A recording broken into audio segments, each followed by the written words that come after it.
Mga kalingap, ang kwento ng batang mag-uuling. Pero bago po yan, pakisuportahan po muna natin ang ama ng kalingap na S.I. Val Santos Matubang at Kalingap Rob Matubang, pati na rin ang mga viewers at reactioners. Maraming salamat po.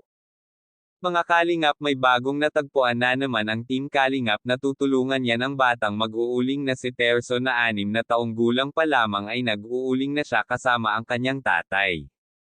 Nakakaawa po mga kalinggap ang batang ito dahil sa murang edad ay nagagawa na niyang magtrabaho para magkaroon daw ito ng pera para may pambaon siya sa paaralan tuwing ito ay papasok.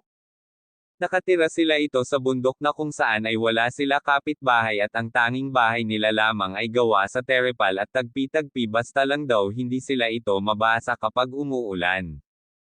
Napakalayo din ng kanilang nilalakad kapag sila ay papasok sa eskwela.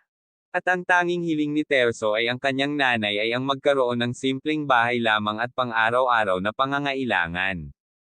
Naging emosyonal ang nanay ni Terso dahil sa nakita niyang dala ito nila Kuya Rab na groceries at bigas para sa kanila.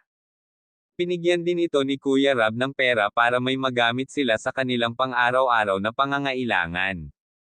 Marami pala ito sila Terso magkakapatid, ngunit dalawa lang ang nakita mga kalingap dahil lahat sila ay nag-aaral kahit wala sila ito pambaon sa eskwela at tanging naglalakad lamang sila araw-araw tuwing sila ay papasok. Sana mga kalingap, patuloy po natin suportahan ang batang mag-uuling dahil sobra ito nakakaawa ang kanilang kalagayan sa bundok. Wala rin daw sila itong permanenteng tirahan at palaipat-lipat lamang daw sila kung saan sila mag-uuling.